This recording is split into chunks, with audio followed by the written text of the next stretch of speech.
night is the Rangers Journal night. Well, good evening everybody and welcome to the Rangers Journal podcast. I'm your host Scotty and I'm delighted to be joined by a bit of a good panel on tonight. We're going to get through some of the transfer rumours and we're going to preview the USG game at Ibrox tomorrow night. Come to you, Ryan, how you doing, mate? Not too bad, how's yourself? I can't complain, mate, can't complain. Doug, how are you, pal? Yeah, I'm good, thanks. Looking forward to another exciting European night tomorrow. Aye, definitely. I think you get your lowdown coming out later on tonight for USG. It will be, yeah. I've been working on that in the run up to this. So. Cool. It was just to get a wee plug out. So, Dylan, how are you, pal? Aye, no bad, boys, no bad. Good to be back on. Cheers. Good stuff. For everybody in the comments, we have got Doug and Dylan with us tonight. If you've got any tactical questions, please feel free to send them in and I'll try and send them over. Anything on USG, you can ask them to Doug. Anything on just Rangers tactically in Europe, send it over and we'll see if Dylan can do anything on the spot. First of all, lads, I'm going to come. I heard on one of Heart and Hand podcasts earlier on the week that Leeds are interested in Cyril Dessers. I wanted to bring this one up because it's well documented that Leeds are my English team and that I don't like Cyril Dessers. And now there's rumours that Leeds could be about to make a huge mistake and sign him. Ryan, have you heard anything as to whether there's any truth in that or I've been told he wants to stay. Told he wants to stay. Stop waiting for another 6 months in. Oh well. I'm just trying to get the agenda up quickly. So, Ryan, I'll come to you first on Kieran Dibble. He's away to Birmingham. More wages off a wage bill. What's your thoughts, Jinky? Any chance we could turn it permanent? I would hope so. To honestly, it not really hit the ground running for us at all, has it? No, definitely wasn't. I think he got in last night for like 20 minutes because I'd Birmingham on my coon. Thankfully they won. But it's a move for me anyway. It's another one off the wage bill, and thank you Birmingham City for taking them. Doug, have you got any thoughts on the move? Kieran Dibble out the door. Yeah, I think it's one that could suit both sides really. Obviously, like Ryan says there, Kieran's never really hit the ground running at Rangers. He's barely even played at that, and when he does, it's been fairly uninspiring. But I mean, I don't think he's a bad player. I think he can do a job for the team down there.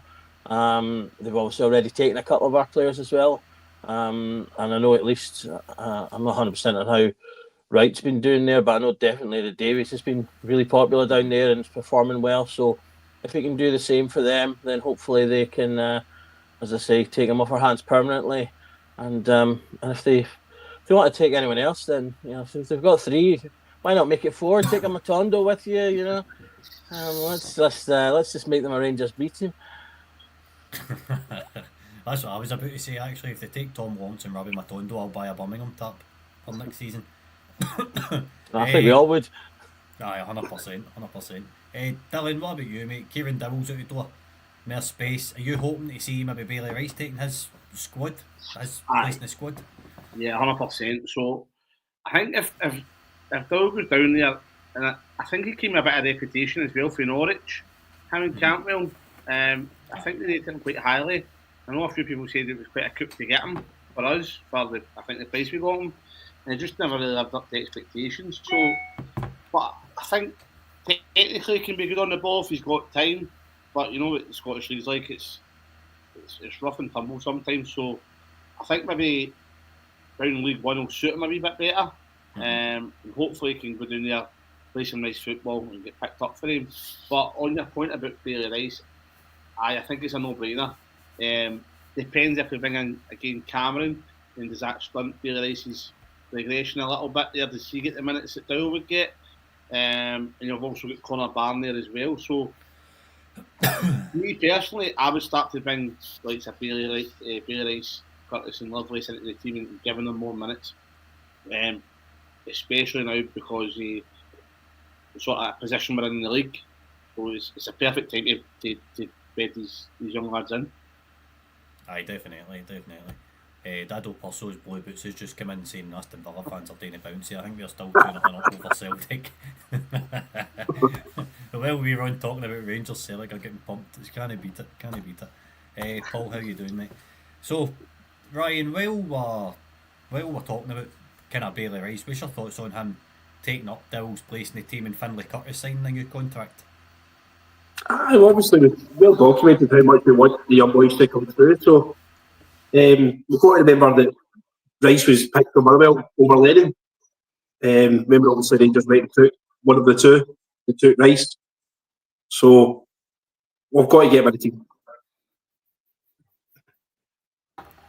100%. I couldn't agree with you anymore. Doug, what about you? Are you happy with this kind of, it seems to be a new pathway that Rangers are employing just now?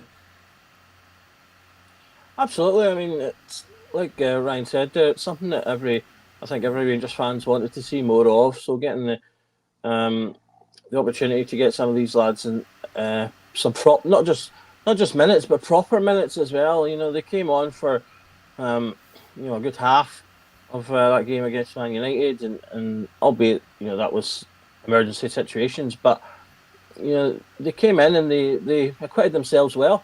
Rice in particular in that game. And so, they've demonstrated that if you give them the opportunity, they're not just going to flop. So, we've seen it when we brought in McCausland as well. He didn't just flop when he got his opportunity. He came in, he had a few good appearances, scored a couple of decent goals, and sort of made himself into a squad player. And if at the very worst they're going to come in and be a McCausland, then you've got a player that then has better first team experience across multiple levels, including Europe, and so you've got an asset that you can sell to someone else. But best case scenario, obviously, they come in and they can become a key player. Your absolute golden scenario is your Barry Ferguson type. They come in and become a key player in the team. So, but you're never going to know whether it's one or the other unless you give them those minutes. So, if we're going to become a club that implements the transfer model that we want to, in particular, then developing players is a key part of that transfer model. Bringing them in is great, and playing them is one thing, but you need to make them better players, or at least make it look like they can become better players, because that's what's going to pique the interest. We're seeing it right now with Igaman and Yefte. Both have come in, young lads. They've done well. They've shown that they've got the potential, and all of a sudden there's eyes on them. And you can do that as well with the local lads, but you have to give them the opportunity. Aye, definitely, mate. Definitely. We had Willie for RFC Youth Updates on last night doing an interview with Bob as part of our kind of youth series. So if anybody's not checked it out, please go and see it. Dylan, what's your thoughts on the kind of the general direction Rangers are going in with these youth players just now? I think this, like Doug said, it's a no-brainer, to be honest with you, and I think we should have been doing it long ago. I think if you start to look at if we'd have bid in Alex Lowry earlier on, Cole McKinnon, maybe a few seasons back, were these maybe players that we could go and sell in the first team, or they could have contributed a wee bit more? I certainly think so, because I certainly think they're good enough, especially Lowry. But it's good now to see that Coppin's obviously identified targets and that type that he wants to bring in the younger lads, maybe from abroad. But if we can also pair that with bringing on our own youth through, then it can only help Rangers rather than hinder them. Aye, definitely, mate. Definitely. Moving on. Nico Katic, Ryan. I think it's come out now. It's a bit of a non-starter. Thankfully, I've got to admit, I'm pretty happy, but I can't. I just didn't see a point in it. I don't see a point in signing another centre back or one in on loan. Or do you think we need another centre half? Yes, I do. Very much so. Very much so. We're worried about the fitness of Suter, Balogun, Casemiro, Sterling's dodgy at the best of times. I think we need somebody else in the build. Just got a question I'm asking. Do you think Lovelace and Hadji's going to sign a new deal? Aye. Yes. Yeah, I do. Hadji especially. Lovelace, I would be disappointed if he went, but I would understand why he did. His chance have been limited. But we stood by him. Bad injuries and stuff, and now back the team. Aye, definitely. Doug, what about you on the need for a centre back? The rumours with Katic and the news that Lovelace and Hadji's been offered a new deal. Yeah, I mean, on Katic, I think, I'm not 100% surprised that it's maybe not come to be as steady of a deal as it did look like at one point. We've had a couple of those, obviously with Ryan Kent as well. There was rumours abound that he was absolutely signing. It was a done deal. We're just waiting to the 1st of January, etc., etc. And that kind of panned out the same way in that there didn't seem to be actually anything in it. I wouldn't have been against it if it was like a short-term thing. Like if it maybe brought those. One of the rumours was that we were bringing them in on loan with an option to buy. I'd have been happy with something like that. I must admit, I've not really followed him since. I've seen a couple of games that he's played for his national team. So I don't know 100% where he is, sort of, in terms of has he developed since he left. But I mean, I think he could have done a job in terms of that kind of Suter-esque. We need someone that will just get in there and header the ball to the moon kind of thing. I'm sure he would have been able to do that. And if he was playing beside someone more technical like Proper, then I'm sure they could have been a decent team. But whether he'd have been a decent more long-term option, I'm not sure.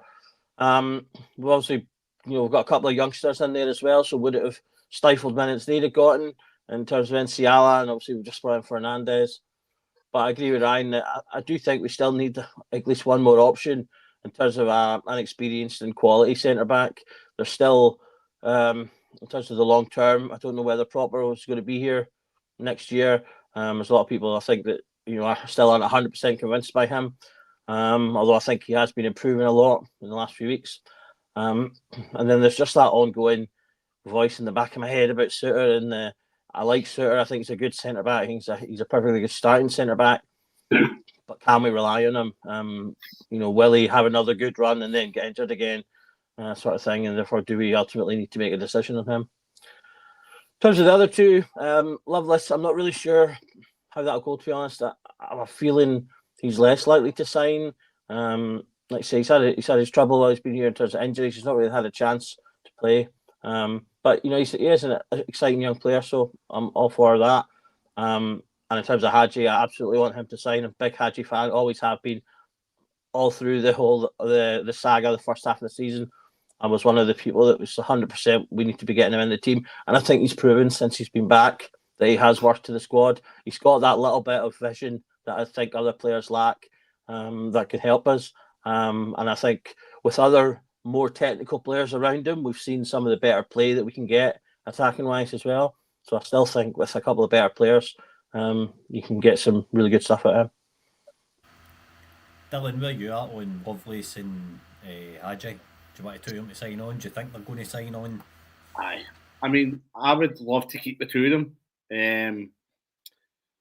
Hadji, again, like Doug said, I was an advocate for him to come back into the team when he wasn't involved. And obviously we were needing bodies at that time, but since he's been back, you can see when he plays how much of a nightmare he is for defenders, because he can go on his left foot, he can go on his right foot. And I think that game against St John's, when he puts the ball in for Tav, he's maybe the only at the back post. He's maybe the only player that can play that ball in our team, apart from Tav. So it gives you those moments of magic. And then an old firm game as well, where he finds the bottom corner. Again, we're missing that at the start of the season, those little sort of individual bits of flair. So I would love for Hadji to sign on. Lovelace as well, but I don't know if he will. It's the same with Hadji. I don't know if Hadji will. Is his contract Hadji's going to be offered is going to be maybe thousands of pounds less than what he was on 3 years ago. So is he going to take that? I don't know. Lovelace, I think there'll be interest about him, especially if he's coming out of contract. And I think that if anybody offers him sort of first team guaranteed minutes, I think he would go there rather than ride the bench at Rangers. But I would love for him to stay on. You can see he's now developing. He's developed into a man now. He's getting a bit of build about him. He's quick. He's strong.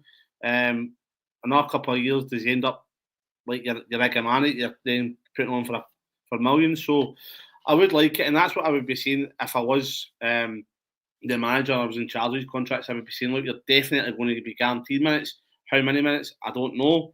But you're definitely from now on going to be a part of the squad. So yeah, definitely I would hope they two would sign a new deal, mate. Cool, Scott. He's just going to pop off for a couple of minutes there. I think he's got to deal with, so I'll take over for now. Yeah, like the guys have been saying there, I think interesting times in terms of who we're going to keep, who we're going to let go of. Let us know in the comments your thoughts on those three players. Do you want to see Cartage at the club, and do you want to see the other two signing new contracts? Let us know your thoughts as well. We've got Paul there, who's thanks for asking that question. Okay, so next up on the agenda, we've got the news that in terms of contract signings, we've got the news that Finlay Curtis has signed a new deal with the club. Obviously, we've for those who may not know, Finlay's a young attacker. He's been really tearing it up with the youth team. He's been scoring loads of goals for them, which has caused a lot of fans sort of who know the B team to be excited about him and hoping to see him in the team. And obviously, he's had a bit of minutes in the last couple of games. Played against Fraserburgh and obviously had to come in against Man United. And in both games, thought he played reasonably well. If I start with yourself, Ryan, did you know much about Finlay beforehand, and are you excited by having gotten him under a new contract? No, I'll be honest, I recognise his name. A difficult place to get the team up front. Probably between the striker and the goalkeeper is probably the hardest place to find a position in the club. But I wish him well. Wouldn't surprise me if he won before the end of the window, to be honest with you, especially if Dessler stays. We just need to see what his minutes are going to be like, but it's great to see. Absolutely. What about yourself, Dylan? Are you aware of Finlay at all? I wasn't, no, not until I heard the start about the sort of, was it 60 goals over 2 seasons or something like that? And I'm thinking to myself, well, if he's playing against sort of elite players at his age and then also against low-end teams that are maybe men, then he must be doing something right if he's scoring that many goals. And as soon as I heard that, I thought, I'd get him into the first team, definitely. So I'm glad the wee man signed up because I've heard as well he can play across the front three. So again, he's one of the players that's got that ability. He can play in the right, can play in the left, he can play striker. I think now for his development, because he's by all accounts technically good if he's scoring goals, is to bulk up a wee bit, start hitting the gym, getting a wee bit fitter that way, a wee bit stronger. Because first team football, even just to the Championship, the Premiership, just to the Championship's a different level. Never mind from the Lowland League. So he will have to bulk up a wee bit. But I am glad he signed on. I totally agree with that point. I always hark back, I feel, to the sort of the ultimate example in Cristiano Ronaldo when he first sort of appeared in Man United. He was this little sleek it, kind of whip it, kind of a kid, and he was doing all the tricks and everything else. But he sort of came in, and once people realised he was all about the footwork, they just started to absolutely ram him and smack him off the ball. And he got a reputation for falling over and crying all the time. And then there was just that one summer when he disappeared and he came back an absolute tank. And that was the beginning of the Cristiano Ronaldo. And I do think it's such an important thing for a young player coming through that they work on that physicality. And I do think I've said before as well, I think it's important, particularly for Scottish football, for a young player coming through. A lot of us, we look at these 16, 17-year-olds coming in Spain and other European leagues. And I do think it's slightly easier at that age to come in to those types of games because it's a different type of game. Whereas in Scotland, if you come in as a 16-year-old and you've got a little bit of technical ability about you, someone will just go, that's fine, I'm just going to take you out here. And that's how I'll deal with you. So I think that's a really big point and something that we'll need to see from him. I think when I remember watching an interview on a documentary, sorry, and that summer Ronaldo had actually went to the Man U fitness coach and said, I want you to make me the best player in the world, and I'll do whatever you tell me to do to make me the best player in the world. What does he want from me? Yep, and that's a perfect attitude as well. Done? Yeah, see, to be honest as well, what I found, I don't know if you can remember, when you think back to Gerrard's era, he was very, very big on that. Aribo came in, he was quite slight, he bulked him up, Kamara as well. Even like Sir Ryan Kent, he bulked him up because he was a tricky winger. and then it started to fill out a wee bit. So I think if it'd be very good if we could put a wee bit more focus on that, especially for the boys. If you even compare Lennon Miller to Bailey Rice, I still think Lennon Miller's advanced more physically. And it's not a Bailey Rice can because he's quite a tall lad and he's got broad shoulders. So maybe just because he's playing in the Premiership, he's getting more minutes, more time, so he has to hit the gym to go and compete in that level, whereas Bailey Rice hasn't had to. So I'd like to see us putting a wee bit more emphasis on that from the physios and stuff like that. Yeah, definitely. As I say, I think it's an important point coming through, to build up physicality, work on strength, because it's an important part of the game. Not just here, but I think if you are looking at playing down south as well, one of the reasons it's been such a good league over the years has been that balance of strength and technical stuff. So definitely something to look out for in the young players. Great that we've got another one signed. I just hope that he's not signed and then doesn't do anything for the next 3 years, or doesn't appear anywhere for the next 2 years. We do have a habit of doing that with a few players that were signed. Yeah, not to name any names. We have had a few players in the last sort of 5-10 years that we've signed on, and then not much has happened. So let's hope for Finley's case that he gets more minutes. Like Ryan said, an exciting attacking player. It can be a difficult area to get into, but it's also an area that we've struggled. We don't get enough goals from our wingers and attacking midfielders. So if he can come in and provide that, then he will find himself on that starting sheet. So good luck to Finley on that. So the next big point that we've got is we've signed a new assistant manager. So let me get his name up on the screen here as I can attempt to pronounce it. So Isami Charai, perhaps. Apologies to all of Morocco for the inevitable butchering of that, but he's come in. Seemingly there has been some personal issues with our previous manager. He's had some family matters he's had to go and attend to. So all the best to Underlinked as he returns to Holland for that. Hope everything turns out well for him. But yeah, we brought in this new guy. He is Moroccan. He has Belgian citizenship. He's worked a lot in the Belgian market, so obviously an obvious connection there for Clermont in terms of he'll probably will have been aware of him. In terms of the sort of teams he's been at, he's been at KF CO Beerschot, Sint-Truiden and OH Leuven, who are all teams in the Belgian leagues, I believe, working a lot under a Belgian manager called Mark Bryce. But I think the big one for me and the key point for me is that his most recent, or one of his most recent roles, was with the Moroccan under-23 team, where he won that African Cup of Nations with them, of which Hamza Egeman was a part, and a couple of the Moroccan players we've apparently been linked with recently all played under him in that team. So obviously someone that's akin with working with youth, which again fits in with the sort of the direction we've been talking about. So if I've got you first, Dylan, this time, what are your thoughts on this move by the club? To be honest, I'm really excited by it. I think it's on paper, because I don't know much about him, but it's a good. Again, you're talking about signing these younger players and bringing them up. They're now getting a younger coach there, who's worked with the youth, and so I think it's a very good signing for the management team. The fact that he's worked and won the trophy with the Moroccan under-23s, I think by all accounts he played some really, really good football in there as well to win it. They weren't just sort of sitting in and then hitting the counter. They were playing some really nice stuff. So hopefully he can take some of that and implement into the first team.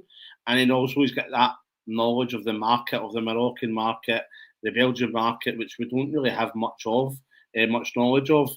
And if all that fails, it's a pal for Hamza. So hopefully he stays for him. But I know I'm excited by it. Yeah, I must admit, I'm sure like many Bears, I'd never heard of him in my life, but the first thing I thought was, that's good for keeping Egeman. Ryan, what about yourself? It seems like a very tactical, clever appointment. I think we're going to be looking a lot at the North African market now. Obviously, probably going to punt that Moroccan number 23 team to start with. Worried about the names that are probably going to come to us because it's going to be an absolute nightmare. Probably not with other ones like Casemiro, things like that. So we better get our tongue ready for that one. But yeah, looking forward to it. I think we're kind of leading from the top down. We've got the CEO, we've got the chairman, we've given the Coppin the promotion stuff. We've now got the management team where we want the management. Now it's a case of start going and building play squad up now. Absolutely. It's funny that you mentioned those higher positions, because another thing that kind of struck me was obviously there's an issue with the previous assistant who's had to leave, and it seems as if we've dealt with this super quickly, unlike those higher positions that sat empty for ages. Yeah. So it seems as if we've had a member of staff who's got an issue. He's presumably told the club he's going to need to go, and they've gone out and addressed it immediately and brought someone in. So that seems like really good work on behalf of the board at the moment. Scotty, we've got you. Welcome back. There, we're just talking about the new assistant manager. What has been your thoughts on that? Well, I put out a tweet on the Journal's Twitter page today saying that means Clement's here for a long term. And then I sat and I thought about it, and everybody was saying, no, this could be Clement's successor. This could be Club's appointment instead of Clement's appointment.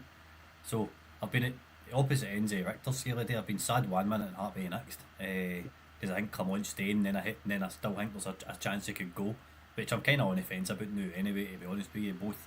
Both ideas have got their pros and cons. Whether he is brought in to be groomed to be an ex-manager or not, who knows? It's one of them things we'll just need to wait and see. Paul brought up a great point. I wonder if he works on set pieces. We badly need somebody in that backroom staff that can teach these boys how to head a ball in fit corners, as in clear their lines, and then also score for a corner kick. We're not enough of a threat. The routines are honking. The ball just gets lumped in the box half the time, hoping for somebody to go on the end of it. There's no any thought process in it whatsoever. I think that's something out of this football review, Doug, that could potentially come out of it, is the lack of goals being scored for corners. And there was a stat brought up with me yesterday that we didn't concede any corners in the first 5 months of the season. John Suter gets out injured and we're conceding corners left, right and centre. So we've not got anybody with that big slab head that's heading the ball out of the box. Do you know what I mean? It's pretty much as basic as that. Don't get me wrong, the boys come in with a good pedigree. Good on them. We'll see how it all pans out.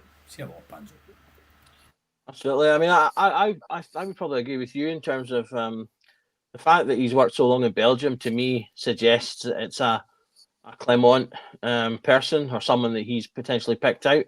And so, if anything, I would put it on that side of things myself. So I'd probably agree with that. But whether he's there because Clement's staying or going, I think for the biggest thing for me is, can he improve the team? Can he work with the young players? I think that's a big thing. Obviously, Coppin's sort of agenda seems to be is that we will be buying and continuing to buy young, enthusiastic players and players for development. So if he's going to be able to help with that, then all for him. So we'll see how he pans out. Okay, so the other obviously big topic is the European match tomorrow night. We will be facing Union Saint-Gilloise. Obviously a familiar foe. We've played them in the last couple of years in Europe. We did manage to beat them in that instance, albeit after a bit of a shaky start. It was a two-legged affair, and I think it was a 2-0 the first leg. An absolutely atrocious performance by us that night. We just did not turn up at all at their ground, and it cost us. But thankfully, we pulled it back at Ibrox, winning that game 3-0 and progressing into the next round.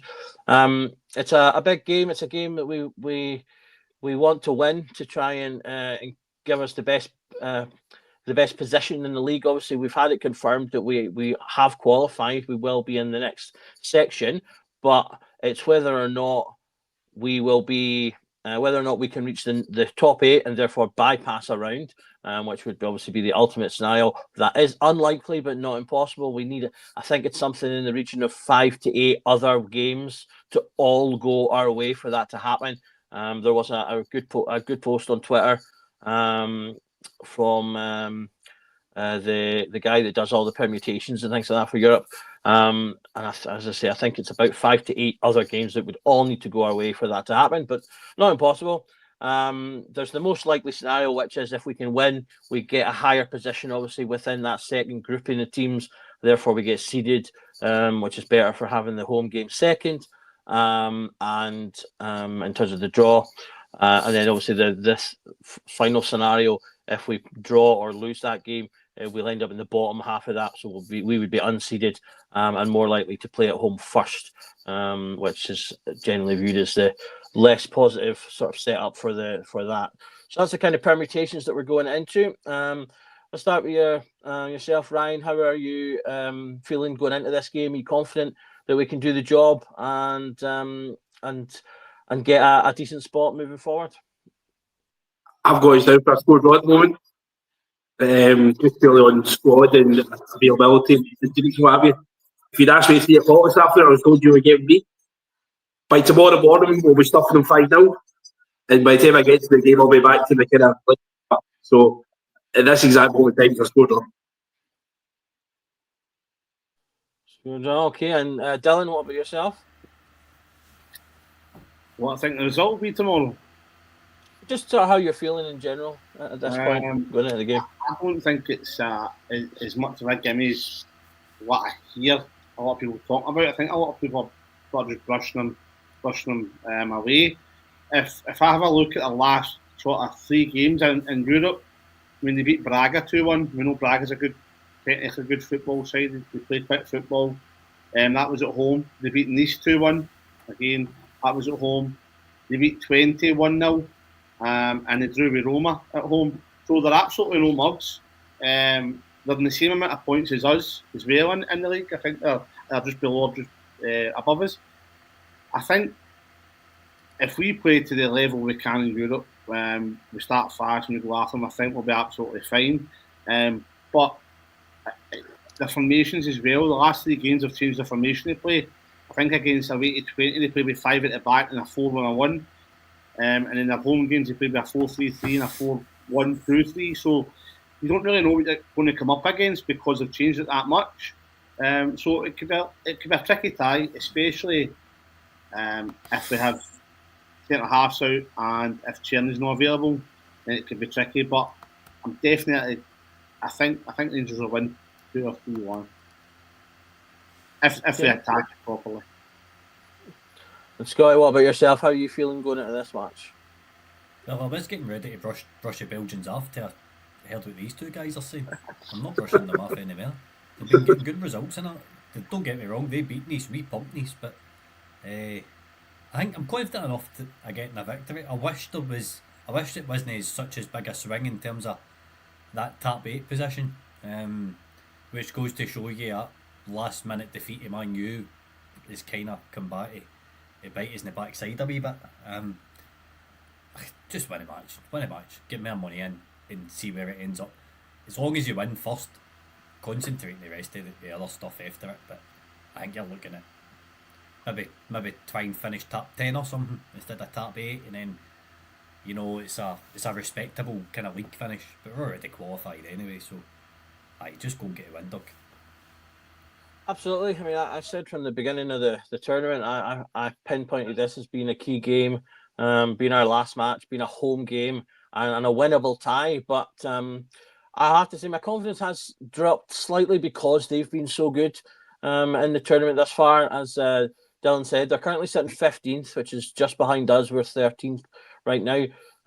So they've played, obviously, they're 7. They've got where's it gone? Positive goal difference. They've scored 7 and conceded 6, so that shows a lot of the games have been quite tight. But last 3 games they've won. Drew before that against Roma 1-1, and then they lost prior to that against FC Midtjylland 1-0. So they come into this game in form, European wise. We will need to keep an eye on them, as I said in the sort of the start there. They can obviously play, and they beat us quite soundly in that first leg when we meet them previously. So it's not a team to underestimate by any means. But I do think that we can go in there with confidence, particularly because we're playing at home. They've got a few injuries, and two of their centre backs will be suspended for this game due to previous red cards. One of which I'm not sure about the second one, but one of which Christian Burgess I know is a big centre back for them. So he will be a miss for them.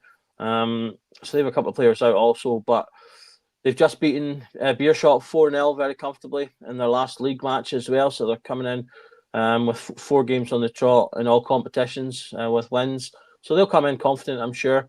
And given that they're only that 2 spots behind us, they're sitting on 11 points, the same as us. So they're pretty much in the same position, really, in terms of they'll be looking at it going, if they can win, and they'll be looking at this, I'm sure, as a difficult but winnable tie. If they can win, they'll be looking at getting an outcome, the same kind of outcome as us. So I think it will be a tough game.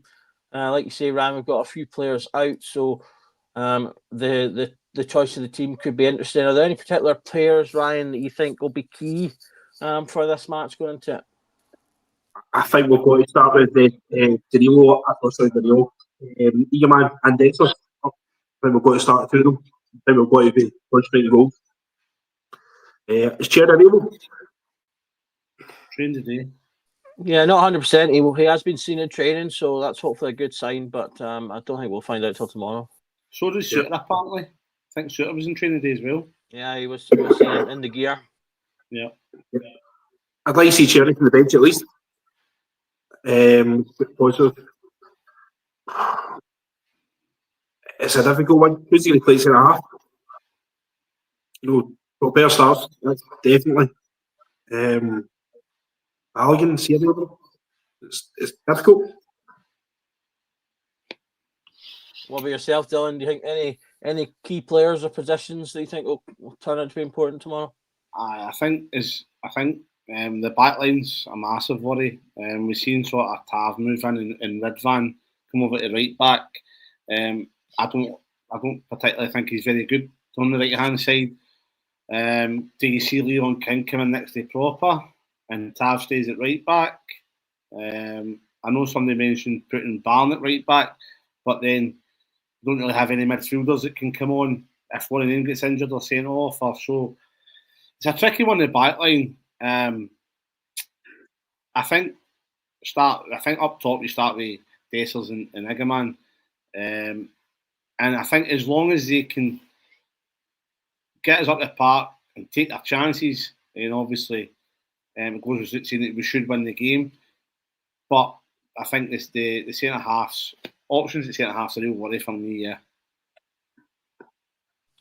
I definitely agree. That's the most worrying position. Who we're going to go with? What do we see? Will we see King finally get given a chance out of the blue? He's sitting there. Someone who's played Champions League centre half before, albeit not to the greatest of outcomes, but he is there. Although it does seem that Clement's not a fan. He's had 101 players play ahead of him. I think that for me the real eye opener was when he chose to move Tav in to play centre back rather than bring on Leon King. He did have come on eventually, but that was to play right back. So to me, that really sort of screamed he is not fancied in that position by Clement for whatever reason. Scotty, you've come back on there. We're just talking about, have you any thoughts on who can play centre back and what players you think will be key in tomorrow's game? I'm sitting saying we shouldn't be signing a centre back and we've got named to play centre back tomorrow night. I don't know, to be brutally honest with you. Proper's obviously going to play. Do you start Suter? Do you risk him after a groin injury? No. Not in a game that you need a 5 to 8 game swing to get into top 8. It's a free hit tomorrow night. Yeah. Play Leon King, play Tav at right back. Do not start Ridvan Yilmaz at right back. We've tried that, I'm sick of it, it doesn't work. Ridvan Yilmaz is not a right back. I think the boy's not competent to play left back or left midfield sometimes. Never mind right back. I like to see Tav at right back. If Tav needs to move into centre half at some point, fine. Depending how the game's going, but I would just play King.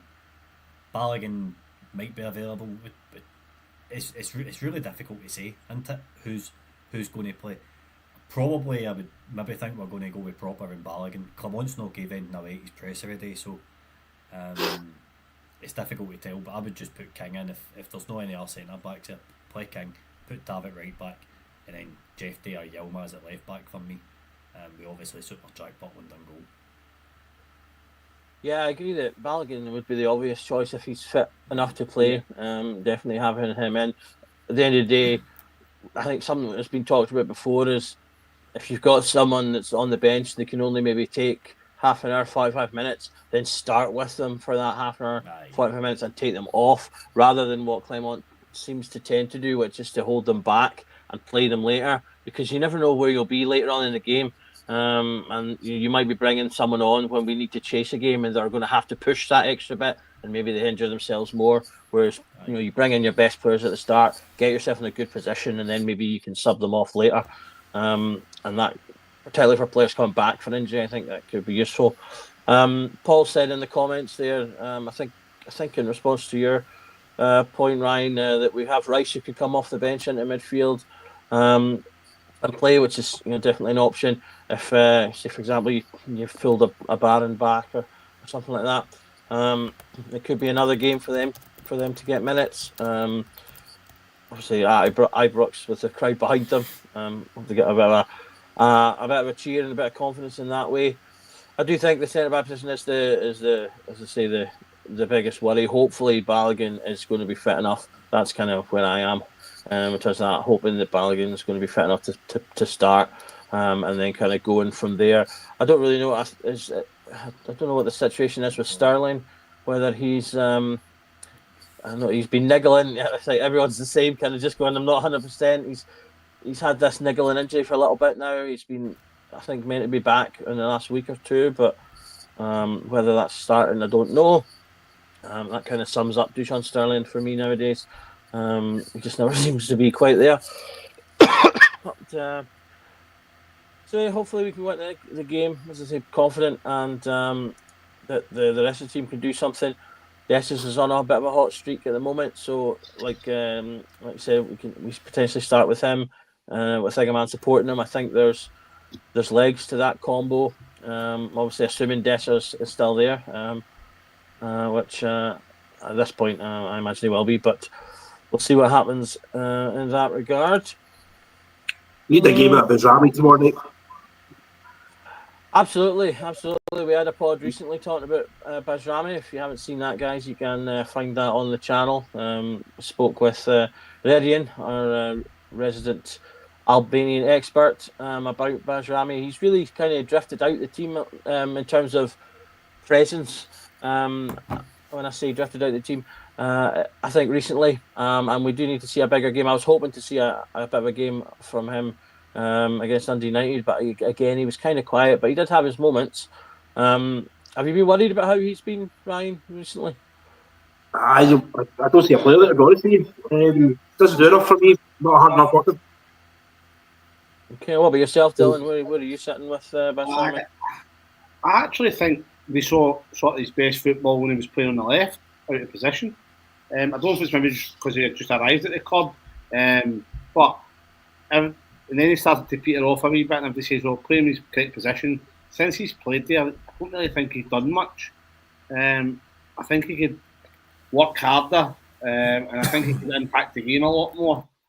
But I wouldn't be opposed to him start on the left tomorrow, and then you play either Curtis or Lovelace, and then maybe swap them over in games. So it's interesting to see what Clement will do tomorrow. Again, I wouldn't be opposed to, if it has to be Tav Clement centre back and Leon King playing right back. I'm more comfortable if we're under the caution Tav being at centre half than King, probably, because he's done well at Man United, Old Trafford. He's done well there. So did really well. I thought he'd done really well at centre half. So yeah, there's a couple of questions about it, but Bazrami would definitely, especially because his age is it's not like he's a young player anymore. We've paid a lot of money for him, so he has to start to produce in these sort of big games. For me, he just gets lost a wee bit, and sometimes he's just a little bit too nice for me. Let's see a wee bit of dig from him. But I think having Diamandi back tomorrow will be a massive plus for us because we missed him at Old Trafford. And then you see him at the weekend there, he scores that goal. His confidence will be high, and hopefully that'll take us over the line.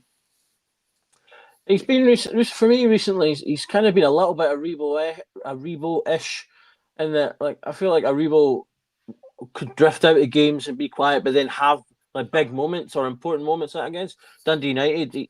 He passes the ball on to Loveless, who then passes to Dessers for his goal. He challenges the Dundee United player when the ball breaks to Hadji for the cross in for the goal before that as well. So he is involved in key moments of play, but like you said, like both of you said there, he does seem to be very quiet. He doesn't get involved enough, particularly for the price tag. It's kind of similar to Dessers in a way. A lot of people are looking at that price tag going, I want more key moments from you for that kind of money.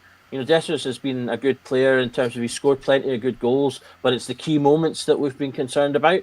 And I think Barami's starting to fall into that kind of category as well. Although he's not, unlike Dessers, he's not got great numbers behind it to kind of give you something else to go with. Dessers has at least got that for him, so he's kind of fallen into that. What about yourself, Scotty? Where are you sitting with Barami right now? You similarly want to see more from him? Oh, I definitely want to see more from him. We even had the boy the Albanian football on Twitter, Redian, on to speak about him last week, and Redian says it's an Albanian thing. We're just consistently inconsistent. And I'm sorry, but that's not. Well, it fits with Rangers perfectly then. Aye. At least he's been fit and available. That's about the only positive I can say. I get what you're saying, Doug, about being there in key moments like he was on Sunday, but see him tomorrow night. Like, it's a free hit against USG. Drop him tomorrow night and put Finlay Curtis out at right wing. Bring Cherny on for Finlay Curtis. Like, I don't see why we should try and fit him into a team because of his transfer fee we've paid, because he's not really produced it if he got here. He has produced moments. He's done a job on Callum McGregor against Celtic, but I mean, apart from that, I think he scored against Malmo. Like I say, he's produced in moments, but it's not enough. Yeah, I think he's been better in Europe than he has domestically. We've seen in certain games, like pinpointed the Malmo game there. I think in particular in that game, he looked like a player that had that sort of level above, that little extra technical ability, like a Hadji does, and like kind of Tav and Cherney I think has as well. Those are players. Those three in particular, Hadji, Cherney, and Tav, I think, are three examples of players that are just that level above the majority of the squad in terms of their sort of technical level. And then I've been looking at players like Barami, like Raskin, Diamandi to a degree as well, that I think have the ability to do that as well, but are maybe just slightly off or maybe inconsistent. So if we can get a bit more out of him, it would send a big message, I think, if you were to drop a player like him for, say, Finlay Curtis, a young lad just on his new contract. You maybe say, is that something, Ryan, that you think could be a tool to say to the rest of the team, look, I'm not going to keep playing you if you're not performing. You need to be at your best if you're going to be in the starting team, and maybe a tool that can help to turn around, in particular, the away form that we've had that's been so inconsistent until the Dundee United game. Yeah. Is that lovely? So you wonder, spring to mind for that? Play for a contract. Doesn't have one yet with his possibly playing for the future. But he's going to be out there hungry.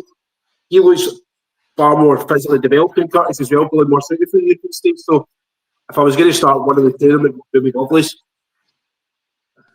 What about yourself, Dylan? What's your thoughts on that? Like dropping a bigger name for one of the young guys in a big game like this? I wouldn't be opposed to seeing it, because I think if Clermont's got a full team to pick from, Danilo, Hadji, Cortez, Matondo, Cherney are all fit, I don't think Badrami gets into it. I think Danilo plays above him, Hadji, Cherney all play before him.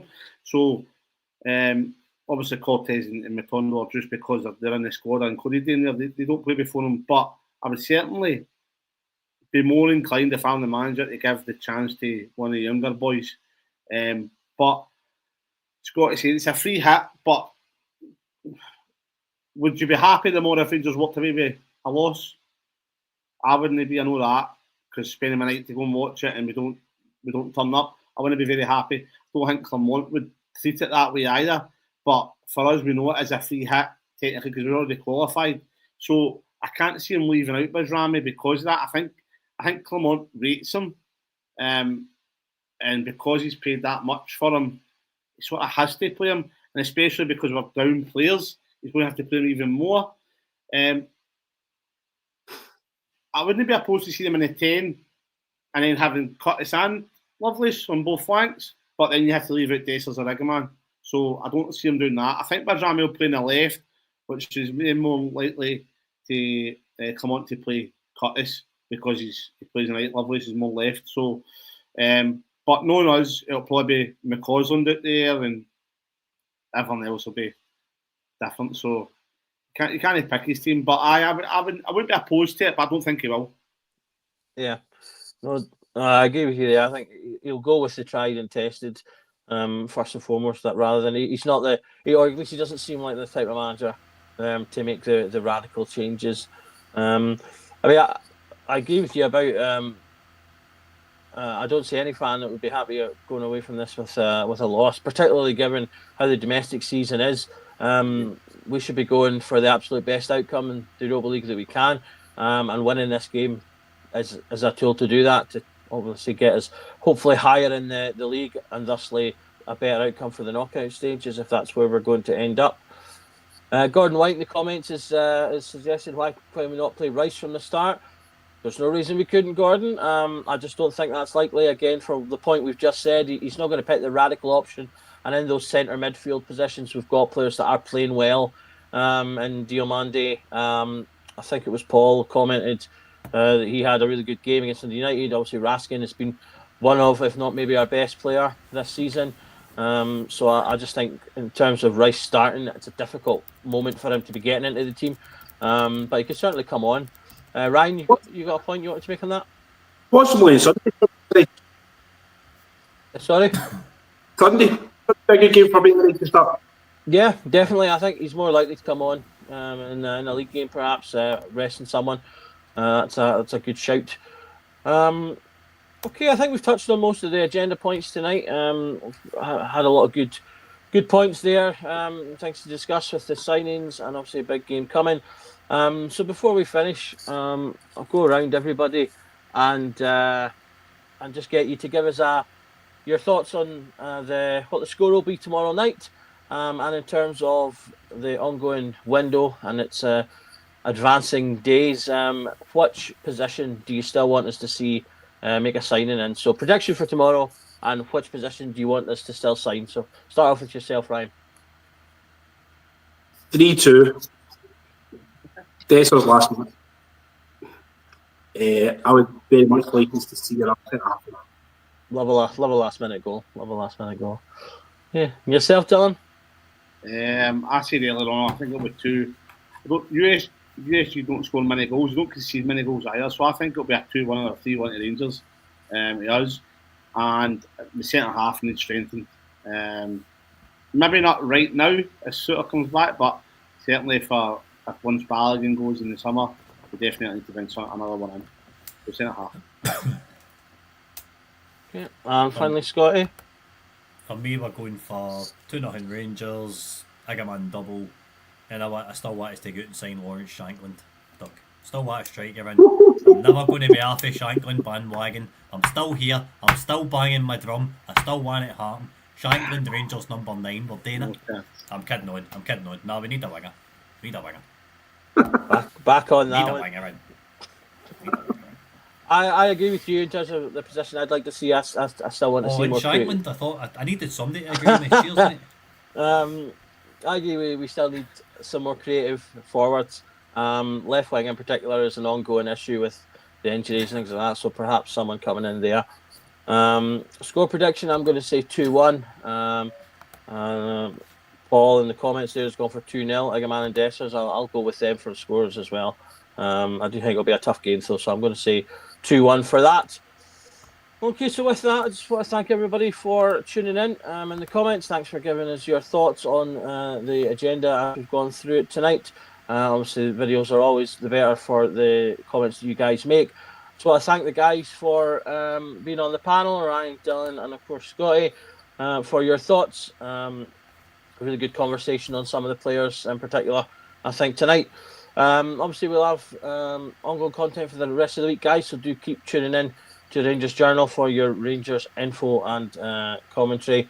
Big game tomorrow. Let's hope that Rangers turn up for another Thursday night. We all know Thursday nights are Rangers nights, and that every night is the Rangers Journal night. Thanks for tuning in. Bye.